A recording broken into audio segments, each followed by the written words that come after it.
and welcome to the latest episode of the Online Warriors podcast.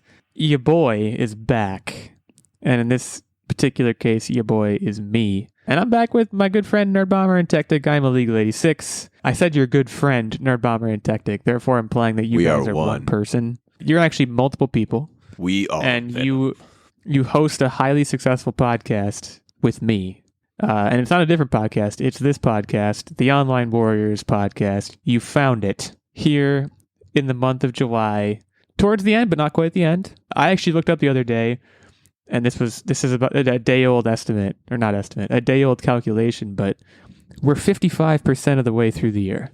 If percentages bring you joy, as they bring me joy, then maybe it'll help you to know that.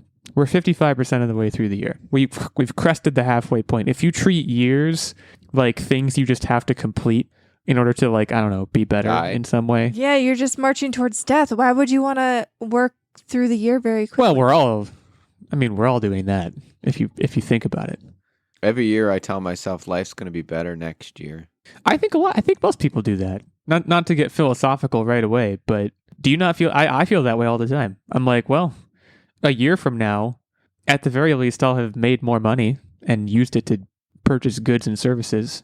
And that's always fun, right? Actually, what else are we here for, really? Speaking of purchasing goods and services and making more money, Verizon, I see you out there. So this is our tangential story. Not the a money sponsor. thing. Yeah, not a sponsor at all. Actually making me very angry. So we bought a mesh Wi-Fi system, right? We've been renting a router from Verizon for, I don't know, 10 years, paying something on the order of like $12 to $16. I can't remember what it is off the top of my head. Yeah, but never do that, by the way. I'm sure you got snake oiled into it, but as a general PSA for the listeners before you go on, never do that. We were grandfathered Always into, bad. like, this was part of the plan. We were grandfathered in at the time. And then we just kind of forgot about it. And I was like, you know what? We have spent like over $1,000, if not more, on this router. And it's really old. And we have gigabit internet. And I don't think it even reflects that. So we bought a mesh router system. Great. Good. Perfect. Fine. So I go on my little Verizon account. And I'm like, okay, I'm going to, stop renting the router. Well, when I check out, it says... You can't do that. Yeah. When I check out... What a fool. No. It tells me, okay, great.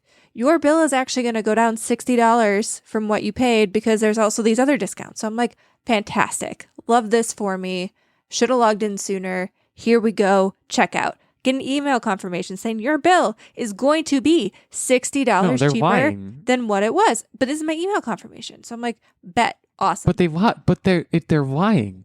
Right. They're a telecom company, are they not? Then, today, and this is like all of these numbers explicitly said after taxes and fees. Today, my bill went up. We didn't change anything else. But the bill went up $50. So I spent like 2 hours on the phone with them today. Spent my lunch break on the phone with them today.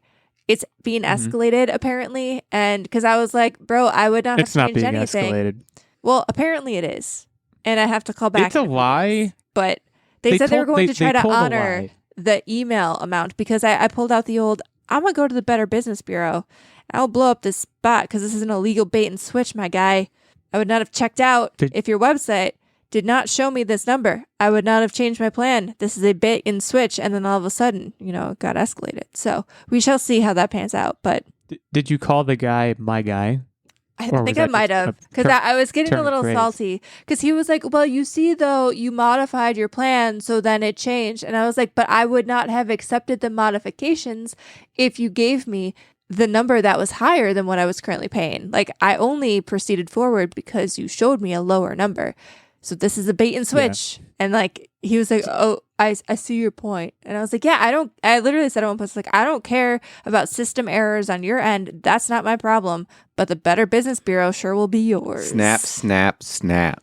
Let me say, and I had a recent experience that just in order to make time here or to save time, I'm not going to recount the whole experience, but I had an issue with my car, which is a lease, and I had to take it to the shop for a while. And I reached out to the company that makes the car. This is a positive story, so I guess I'll shout them out by name. Hyundai. It was a Hyundai. And I was basically like, hey, I didn't have my car for like a month, and like the dealer gave me a loaner, but it was like a crappier car. And like I was paying the monthly payment on a car that I didn't have, and the payment was pretty high. And the long story short, reach out to companies. Companies can, like, telecom is a bit of a different story, I guess, but like companies will help you. If you're just willing to reach out and like, yes, I know it's terrible, talk to people on the phone. Good things will happen. I am going to get like a payment refunded. So shout out Hyundai. Verizon, I am a Verizon customer. They are a telecom, and telecoms are the worst. Just unequivocal. There's no good. Like, I think Verizon, in my experience, because I've had experience with Verizon, AT&T, and Comcast. Comcast, absolute worst. First of all, if you're a Comcast user out there, I'm so sorry that has happened to you. It's terrible. AT&T, marginally better. Verizon, marginally better. All of them bad. And all of them will not do anything for you unless you threaten to call the Better Business Bureau, as you said, or threaten to cancel. Those are the only two things you can do. Otherwise, they will basically spit in your face and tell you to go take a hike. It's insane. It shouldn't be allowed.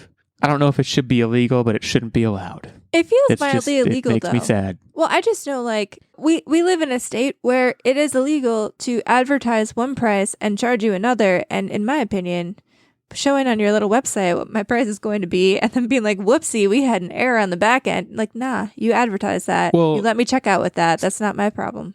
So I saw on the same note, and yeah, we're going to have a regular show, by the way. This isn't just going to be us shooting the breeze for an hour. But I saw, and this is unsubstantiated. This might not actually be true, but I saw a tweet, therefore it may be true. And also, just based on the content of the tweet, I kind of believe it to be true. And it comes up every year when Prime Day comes around. Some smart person on Twitter, or at least some kind of just like present and aware person, is like, hey, that deal you see on Prime Day that says it's 30% off, go over to like Camel and like check that the price actually went down, because Amazon is notorious for doing that. There's a term for it. I cannot remember what the term is, where they are basically like, this is on sale. And then you look and you're like, no, it's not. You're just telling me it's on sale to get me to buy it. And in certain states, I think it is illegal, but because Amazon is Amazon, they can kind of just do what they want.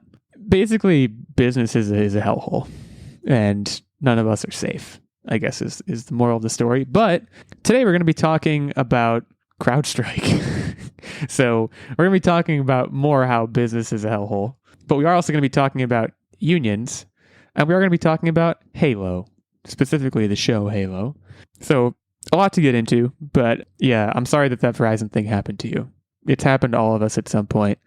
I spent so much time on the phone with Comcast in particular, because I would call and be like, I want to cancel, and they would be like, how could you possibly want to cancel? We have the best service ever. And I'd be like, you're trying to make me like get a landline when people haven't used landlines for the past 10 years. And they're like, well, the triple play is really good. And I'm like, I want to burn your company to the ground. And that just kind of happened on repeat for like years when I was a Comcast customer. Shout out to Comcast and Verizon and AT&T, all terrible companies. Let's talk about CrowdStrike. This is the happy haps. As of this recording, as of this release, this will be released on a Wednesday. As of this recording, it's Monday. So at this point, I think what happened is basically over. For those that somehow weren't made aware of this, I'll just kind of run you through the gist of it here. July 19th, which was a Friday, some poor intern pushed to the production branch at CrowdStrike headquarters. Basically, CrowdStrike released a software update which caused a bunch of blue screens of death on millions of Microsoft Windows machines, forcing machines into a boot loop, basically making them unusable. I know this really predominantly affected airlines. For whatever reason, that was one of the kind of industries in which it was most prominently felt. Banking, healthcare services, broadcast companies. I guess my job had some blue screens of death. My company did as well. I think a lot of companies use CrowdStrike. I was on vacation at the time, so shout out to me. I wasn't even really aware of it until I saw the news about it. Their stock price plummeted. CrowdStrike's did, obviously. As of this recording, I think they have it's a loss of, I think, like 13% of their value or something. If you're a stock person, that's something worth knowing.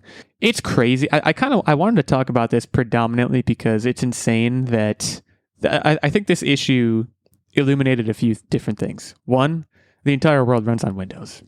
And that's like kind of scary.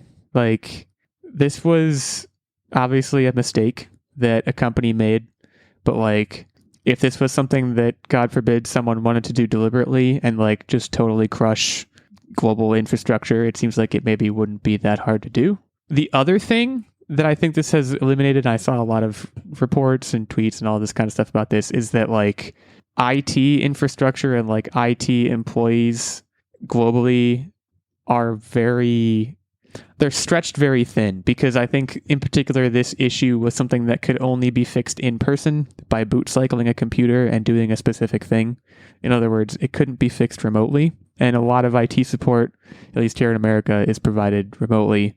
So I think that caused a lot of strife. With that said, my company had it fixed in like by lunchtime on Friday. But I think it varied a lot across industries, and I know that in particular was like the flights. Yeah, I was going to say the airline industry, because it's so scheduled, right? Like, any disruption of this magnitude kind of pushed the entire system out of alignment for like multiple days. Like, I think at this point it's pretty much back to normal, but it took a lot of time. And, airlines are obviously the sort of thing you shouldn't mess around with. Now, I did hear too that one of the airlines that was not affected was Southwest, because their computer systems are so ancient, which is something that came up, I think, during COVID that happened, and maybe it was after COVID. We talked about it on this show, I believe, when Southwest had some major IT issue that bricked their entire airline for Windows a little bit, but it wasn't or something. Or no, it was Windows Vista? I can't remember. They were using like a phone-based system.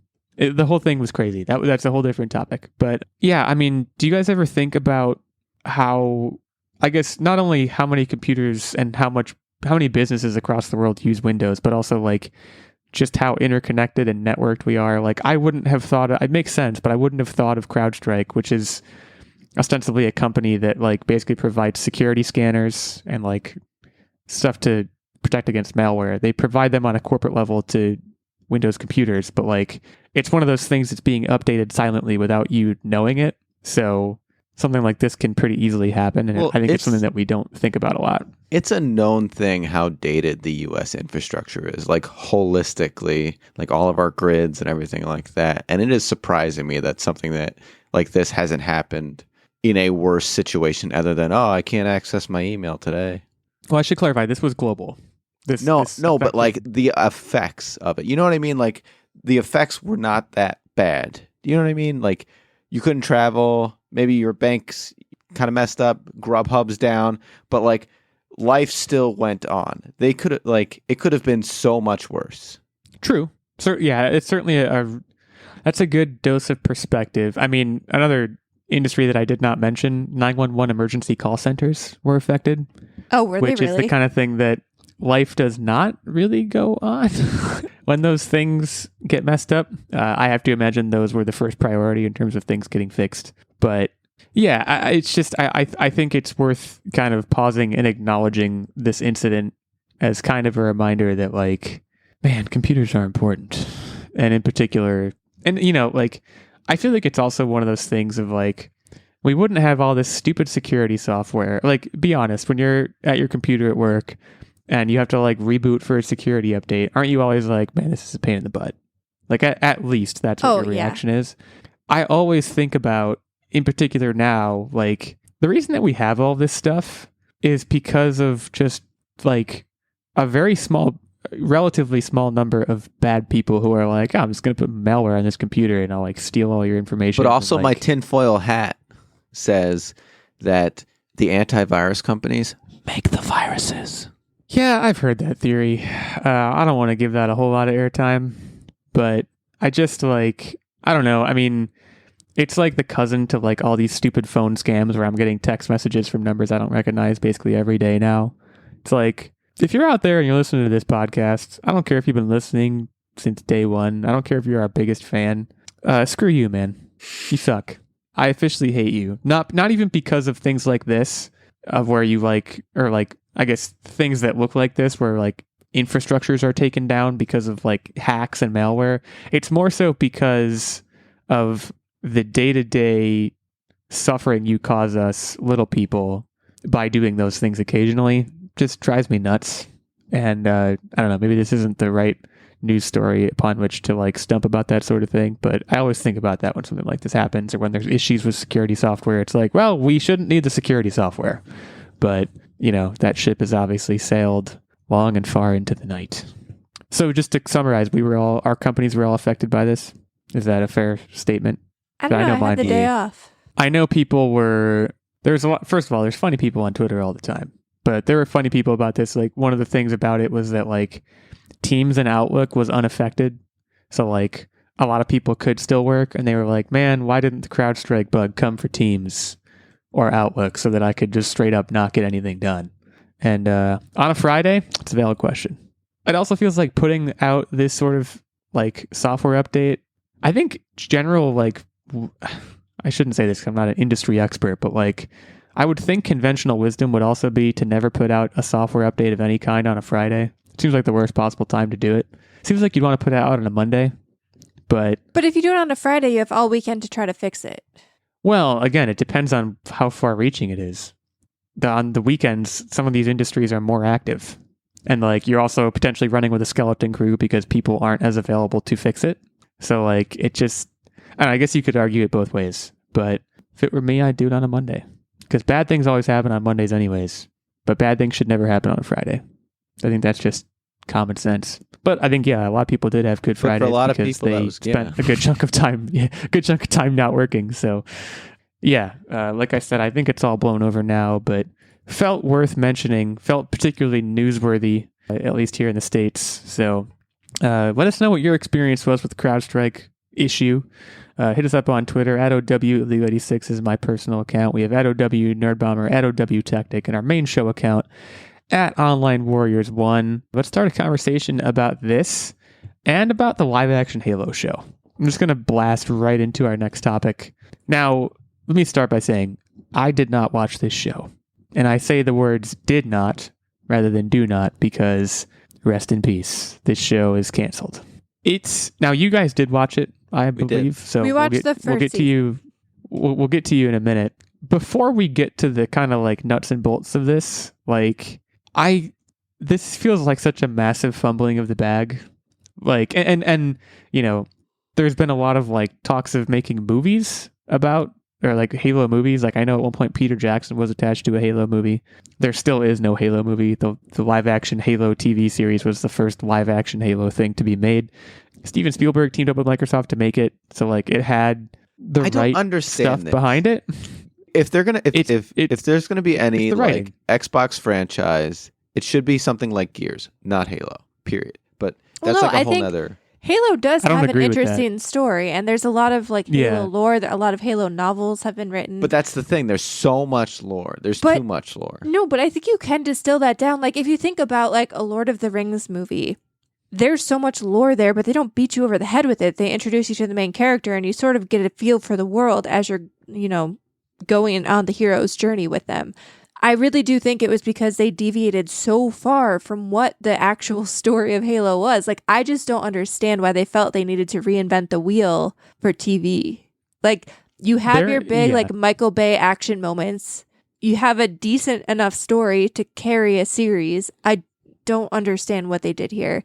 And I'm very curious to see if this will end Microsoft's foray into, like, the adaptation zone, because we've seen like Sony has been super successful with it. Nintendo, obviously there haven't been as many movies or TV shows, but like they've also been very successful. Hell, even Sega with Sonic has been successful.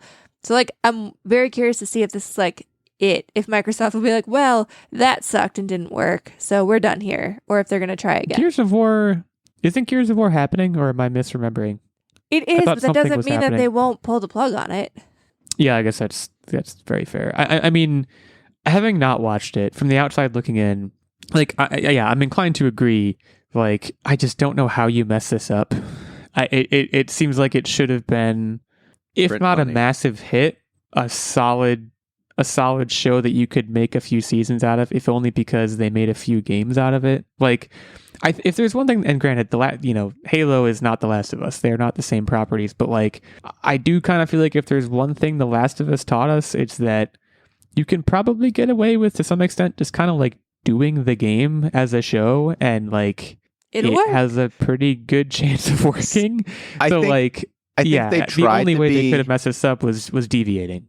I think they tried to be too creative in season 1, and by like season 2, they tried to course correct, but it was too late. Once you build a house on like shaky foundation, it's inevitably going to crumble. Well, also too, once you piss off the hardcore Halo fans, they're not coming back for season 2. They pissed me off. That's why I didn't see season 2. We weren't even like hardcore Halo fans, and I was just like, what the hell is happening here? Like, it wasn't even good TV if you weren't a game fan.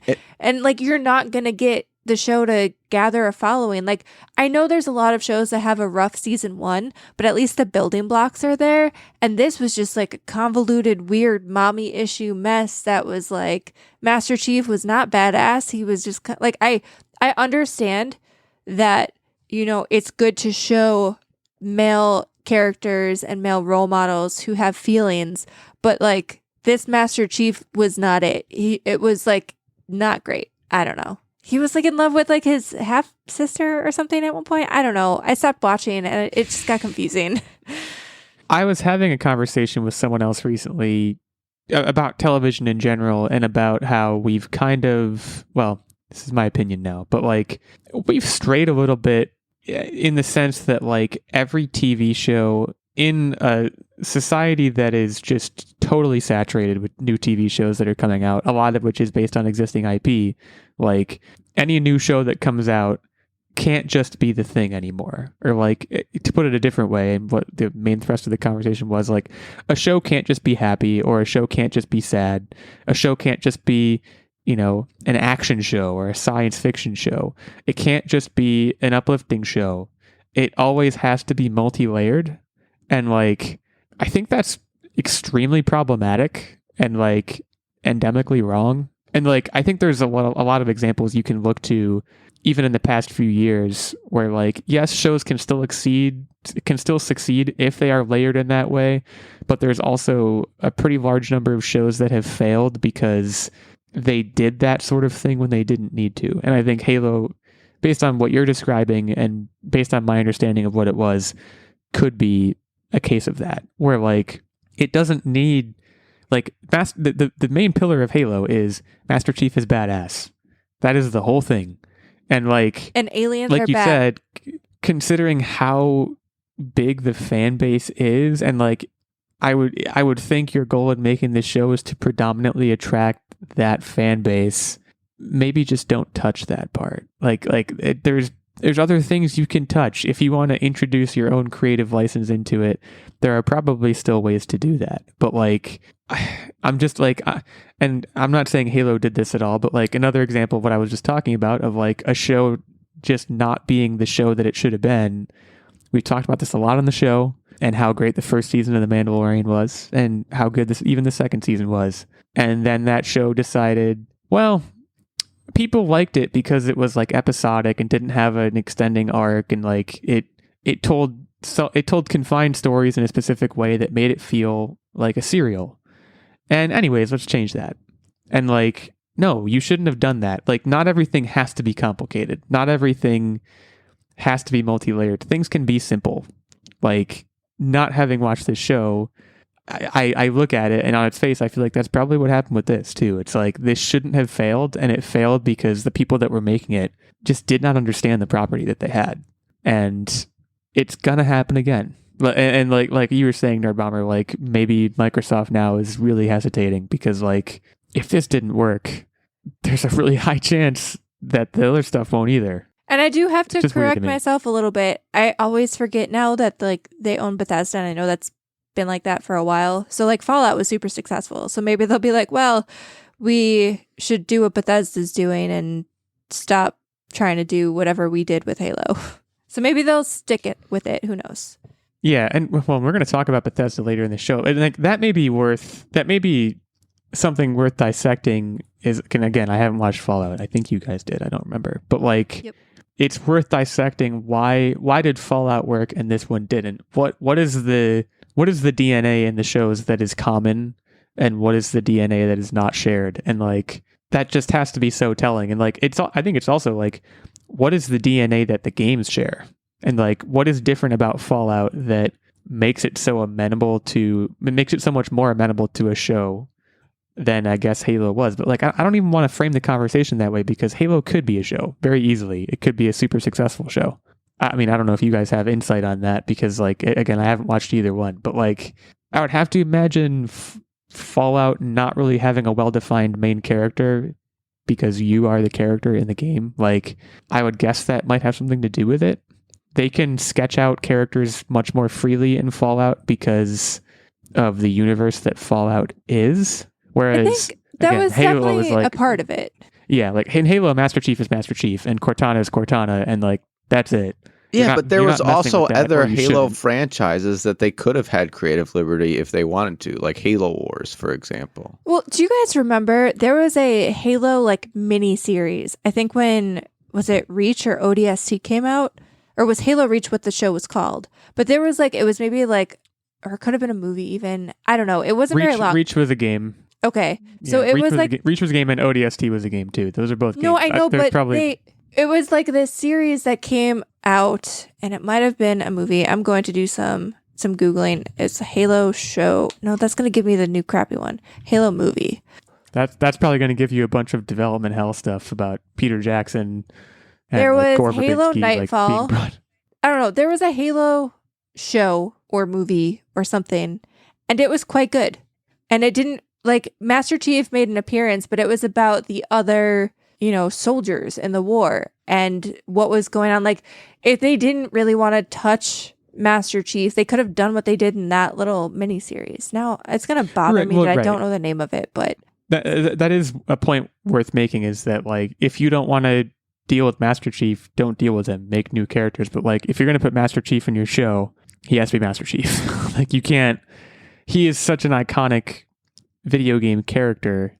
I feel like you have to put him in and be true to him. And, like, it sounds like they weren't. So. Okay, so I was Googling. It was called Forward Unto Dawn. It came out around the time Halo 4 was coming out. It was a series of 5 15-minute episodes, but it also did get released in like a one type movie, like they put it all together. So that's why I was a little confused there, because I think I watched it in both formats. But it was basically following cadets in, the training academy, and then they got attacked by the Covenant, and then Master Chief kind of swoops in at one point. And it was just a really cool, like, it wasn't super long, but it was just really cool, decent production value. Like, I don't know, that made me more satisfied to watch than anything I saw in the Halo series on Paramount. It does not need to be, we're all in agreement here, so there's probably no need to beat a dead horse, but like this, it doesn't need to be this hard. Like, it really doesn't. It's probably dead forever. And the movie, it seems like that's another thing. It's like, well, why can you not figure this out? And it seems like, I think we're at a point now where it's just not going to get figured out. There have been so many big people attached to it, and it's died, I think, 3 or 4 times, that it may finally just be put to rest. So Halo fans will just have to, like, be content with the games, which, again, it's really hard for me to believe that, but I think the proof is in the pudding. In any case, we're going to come back in a few short minutes to talk with you about Bethesda, which we just mentioned, and their workers' efforts to unionize. But before we do that, and before we take our break, I would be remiss if I did not shout out our fantastic Patreon producer, Mr. Stephen Keller. Stephen's been supporting the show for quite a while now at the highest of our 3 levels of Patreon support, which is the night level. As a result of his night level subscribership on the show, he gets access to the monthly secret segment and vlog, of course, but also this producer shout out on every show, input into the weekly game segment, which I am hosting this week, the occasional guest spot on the show, and yeah, just being a really cool guy. But he is a really cool guy, and he's a knight, and we call him Sir Stephen. I'm calling him Sir Stephen now. There is also a Squire level of support, which gets you access to the monthly secret segment and vlog, and a page level, which gets you access to the monthly secret segment. So you can head over to patreon.com/onlinewarriorspodcast, grab the details there, say hi to Steven, say hi to us, and consider giving back to this show that you're hopefully enjoying listening to. Thanks again to Steven. We will be right back to talk about Bethesda.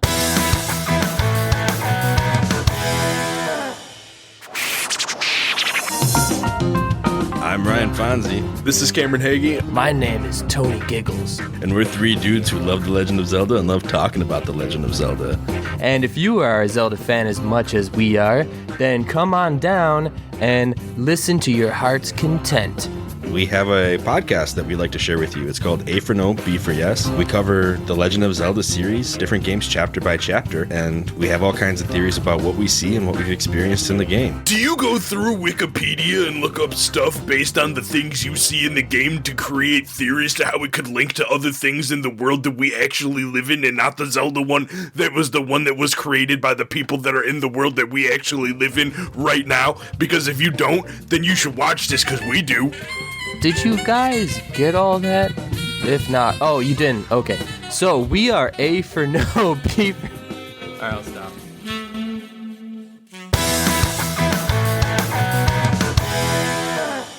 All right, we're back to talk about Bethesda's efforts to unionize.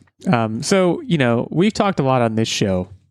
I don't even know how many times. If I had to estimate, I'd say 10, but that might even be too little, about like how bad video game developers often have it in terms of working conditions, in particular at certain studios. Now, I will say, I'm not sure Bethesda is one of those studios. Like, I know commonly Rockstar is known as one that has a pretty bad working environment, and Naughty Dog has also been shouted out. I mean, I think in a number of ways, I think a lot of major studios have kind of taken flack at various points, and maybe Bethesda is one that I just don't remember. But Bethesda workers decided that it was high time to unionize. So they joined up with the Communications Workers of America, which I was not aware of was apparently a very large union. And they're saying that they're the first Microsoft game studio to form a wall-to-wall union. So 241 workers have, and I'm quoting now from an Engadget article, either signed an authorization card or have indicated that they wanted to join a union through an online portal. So this is pretty interesting. I mean, to me, this is a good thing. This is one of those things that you hear companies kind of saying, no, please don't unionize constantly.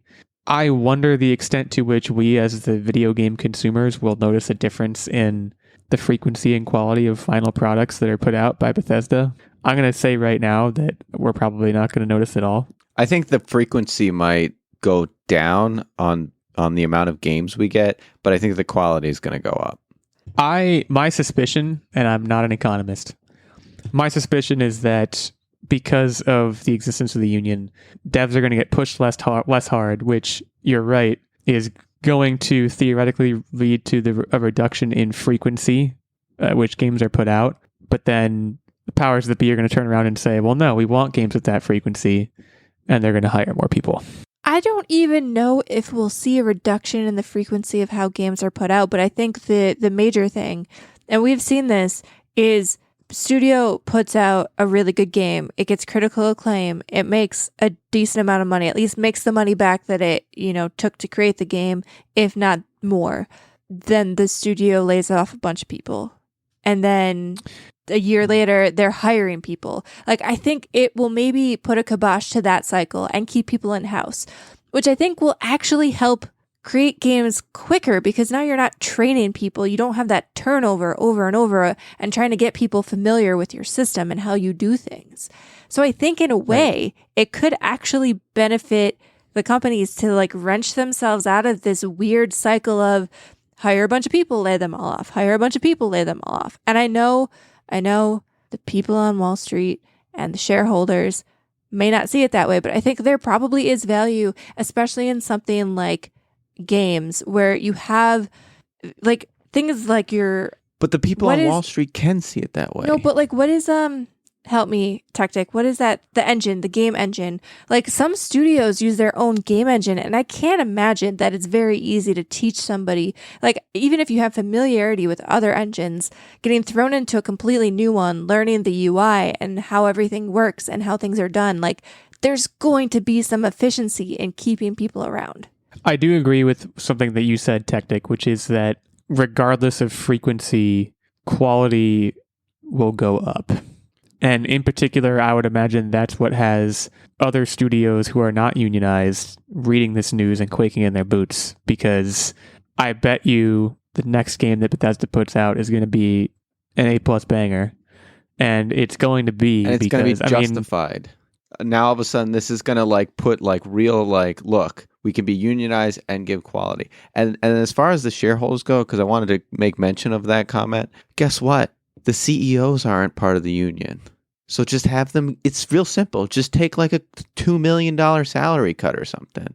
Well, right. I think that as a society, you know, there's constant examples and a lot of research being done, and I think a lot more knowledge than there used to be about like, hey, you know how to get people to do the best work or their best work is to not work them to the bone. And like we've talked about on the show a number of times, and like one of the industries in which that is most visible is the VFX industry, right? We've talked about Disney and the MCU in particular as working the VFX artists to the bone, giving unreasonable deadlines, and what we see are things that then hit silver screens and get immediately made fun of by people who are watching. And like, that's not the VFX artist's fault. It's the fault of the people who are hiring the VFX artists and giving them wholly unreasonable working conditions.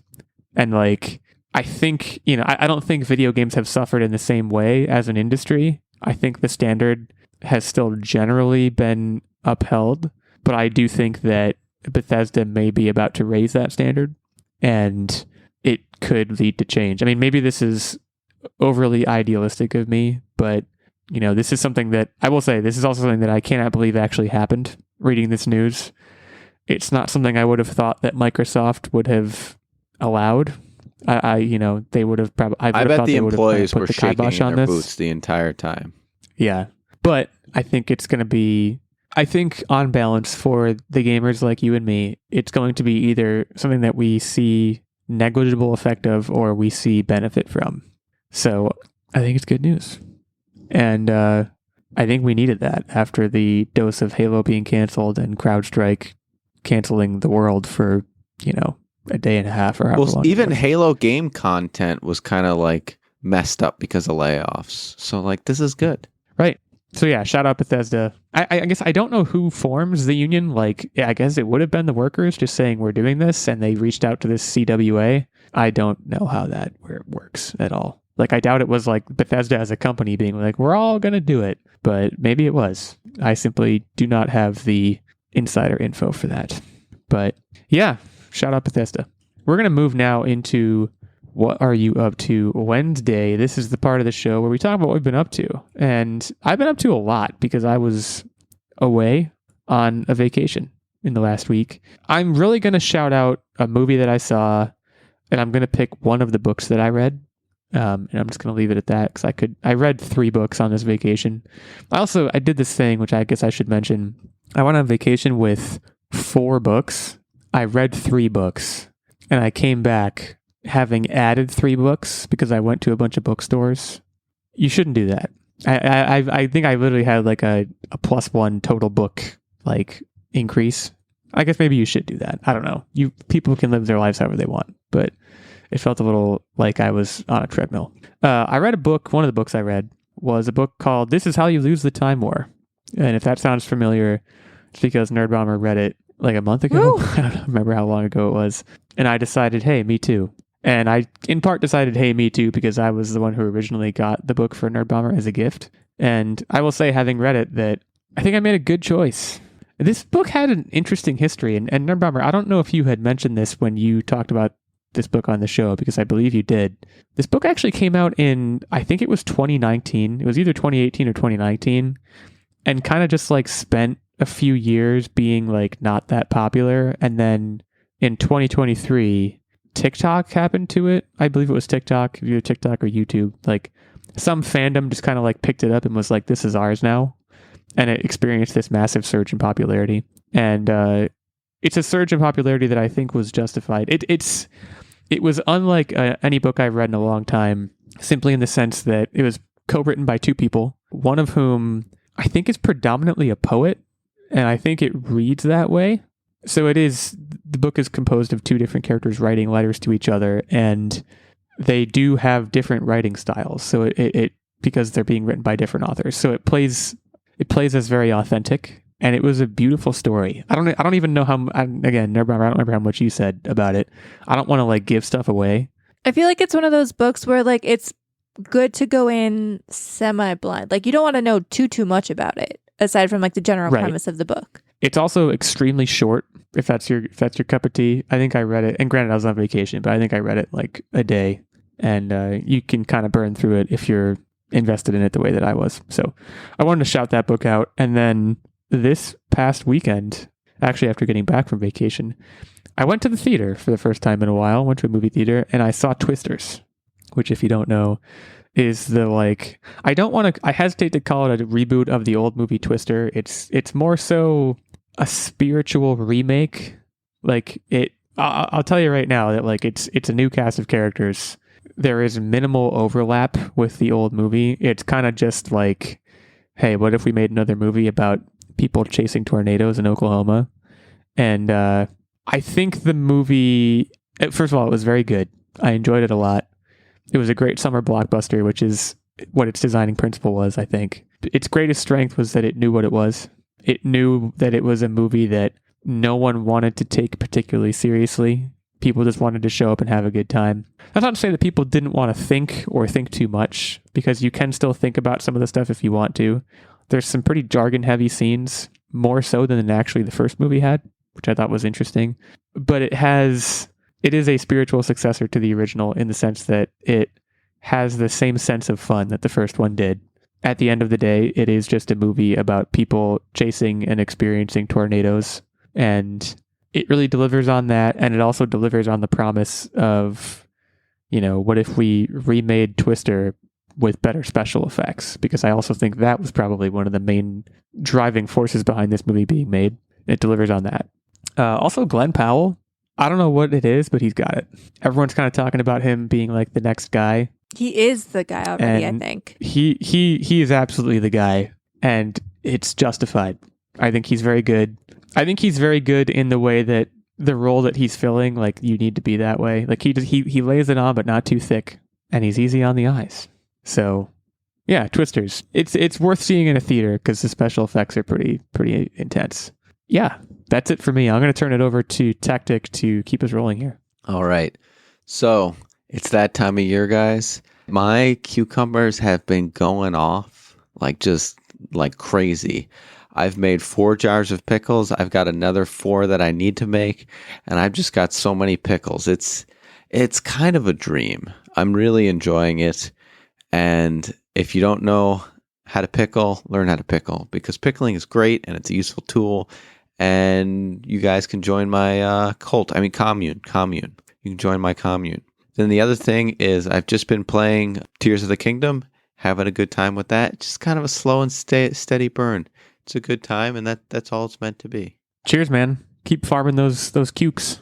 Over to Nerdbomber to close us out here. So for the most part, just enjoying summer.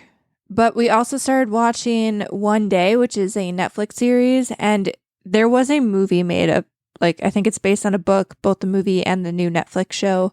But there was a movie, it had Anne Hathaway in it, and that other guy who was in a bunch of stuff in that Beatles movie. Gerard Butler, right? Oh no, Jim Sturgis. Jim Sturgis, yes. And so they remade this, but into a, I think it's a 14-part miniseries. The episodes are only 20 to 30 minutes long. So far, I think it's pretty good. I think it, shows a will they, won't they relationship pretty well. Techtic is not about the main lead character, Dexter. He is not a fan, which I think is kind of the point. The character is supposed to be like a douchey playboy, while the main, female character is supposed to be more of nerdy is not necessarily the right connotation, but just more of a more serious, pensive type person, and how they kind of bounce off of each other one day every year throughout the years. So basically every episode covers the same day. I think it's June 14th or 15th or something like that, but every episode is a different year. So then the series, each episode progresses through time and years. So far it's pretty good. I think it's been getting a lot of rave reviews as well from the critics and my people, the fans alike. So that's pretty much what we've been watching. I'm trying to think if we watched anything else. I really don't think we have. Just a lot of time outside, a lot of, busyness, and Also had a little bit of a stomach bug for a few days, so that was not fun, and I just kind of kept it low key, which is, it is what it is. My dad, shout out to my dad, first of all, Mr. Illeagle. He's a big rom-com guy, very publicly so. And when I tell you he hated the ending to this show. Well, we haven't finished it yet. Don't tell us. I'm not going to tell you what the ending was. I'm just going to tell you, because it's not a spoiler. You don't know what his inclinations are. He was he was more mad about any piece of media I've ever seen in my life about this show. He was like pounding the dinner table over how this show ended. So I'll be really curious to hear what your thoughts are when you get there. I can't imagine you'll feel the same way that he did, if only because of how strongly he seemed to feel about it.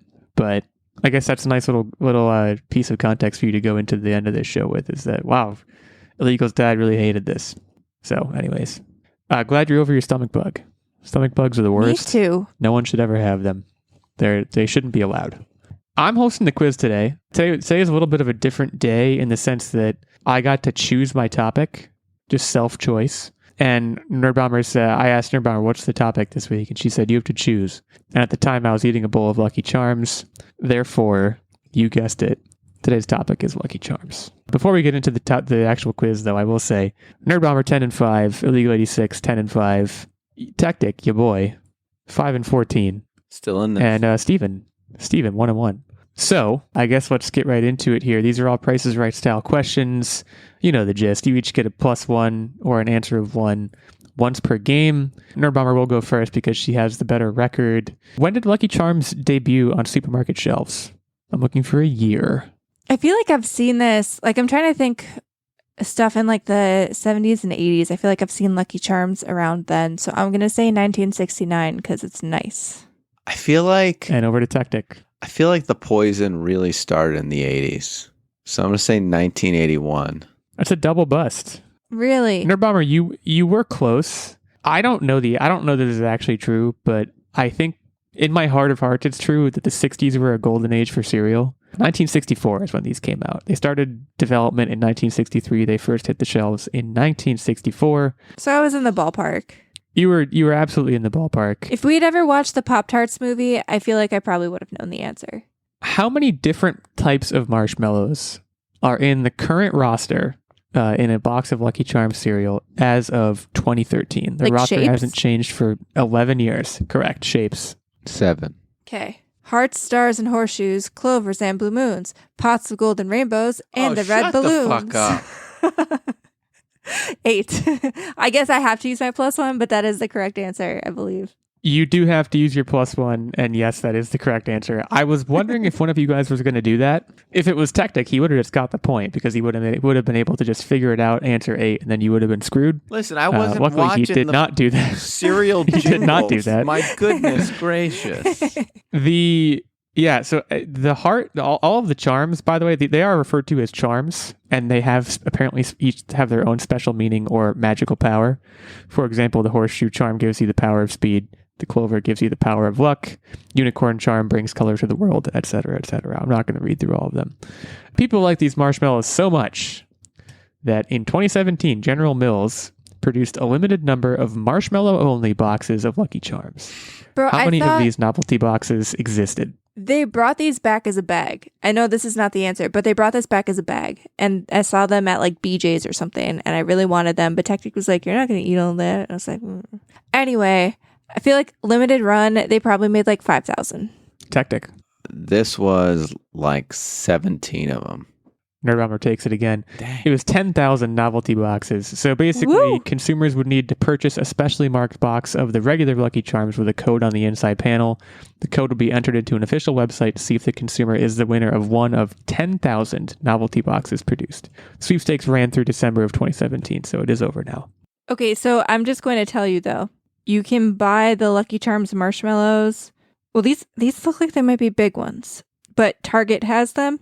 For $1.99, and Amazon also has heard the of bag this. for $4.99.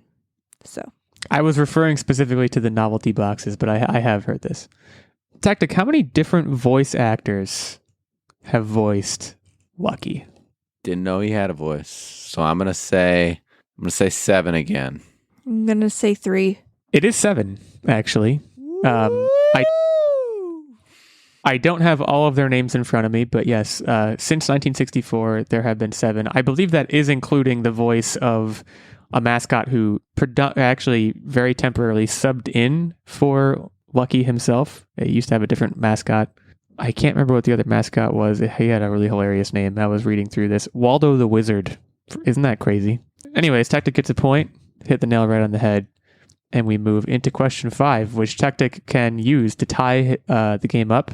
And as we all know, Techtic loves to tie it up and then lose in the tiebreaker. So let's see if he can get that done. How many grams of whole grain does one serving of Lucky Charms contain? How many grams of whole grain? How many grams of grain? Whole grain. Whole grain? I don't know, 15? This is according to the General Mills website. I'm going to say 15. I don't know. 15.000001. Well, folks, he's done it again. He has forced the tiebreaker. It was 19. 19 grams. I was close. So this has to be a record for like how many tiebreakers. You must be so scared right now too. It is really the stuff of legend. We move to a tiebreaker, and well, I don't know, Techtic. Good luck. Good luck to you too, I guess, Nerdbomber. I have my tiebreaker ready. What is the chance of finding a 4-leaf clover in real life? And I'm looking for the answer is 1 in blank. So I'm looking for that second number. You have a 1 in blank chance of finding a 4-leaf clover in real life. This is a text in answer. Okay, Techtic's answer is in. Nerdbomber waiting on you. Okay, we do have a winner. And folks, he's done it. He's finally done it. Oh, well that's I thought for sure Techtic, your answer came in first, and I was like, man, he's going to blow it again. Turns out Nerdbomber blew it quite a bit harder. The answer we were looking for was 1 in 10,000. Techtic guessed 1 in 25. Nerdbomber guessed 1 in 369,000. So I have found clearly never seen 4-leaf clovers in my life. I have never. It is found one. definitely more common. Also, yeah, I'm just funny to me. I don't mean to cut this short, but Illeagle, I have a proposition for you. Okay, well, hold on. Before you give your proposition, I just want it to be clear to everyone that I just took the lead. Because you are now 10-6, I am 10-5. Techtic 6-14. Shout out. He's climbing the ranks. Anyways, what's your proposition? All right, so Lucky Charms s'mores is a thing that exists. And they're chocolate Lucky Charms, but then there's also those little checks things in them. And I'm not interested in this. No, because it's a 2 for $9 deal, and I can't eat an entire box of, I can't have 2 boxes of these. I might not even finish one. But you seem like you eat Lucky Charms. First of all, I only eat them every so often. I don't want to come off like a charm head here. But also, on a more fundamental note, the marshmallows in Lucky Charms should barely be called marshmallow. I love them. But when I think s'mores, and in particular when I think marshmallows, I do not think Lucky Charms marshmallows. I think they're their own thing. They might as well be their own food group. It's like eating styrofoam. And I mean that with all love, Lucky Charms, because I did recently buy a box of you, and I devoured a bowl of Lucky Charms earlier this evening. So anyways, congratulations to Techtic. He finally got the monkey off his back, at least for a week. And he will host the next quiz. So Techtic, I guess, start studying up. And Nerdbomber, I will see you on the field of glory. In the meantime, we thank you all for listening to this latest episode of the Online Warriors podcast. You can hit us up on Apple Podcasts or Spotify, anywhere you can review a podcast. And, well, review a podcast. Review us. Let us know how great we are, how sucky we are. Congratulate Techtic. I don't know. Do whatever you want. We're happy to hear from you. Either there or at our Twitter handles mentioned earlier in the episode. With all that in mind, we will bid you adieu. We will see you in the month of August, and stay safe and keep on podcasting.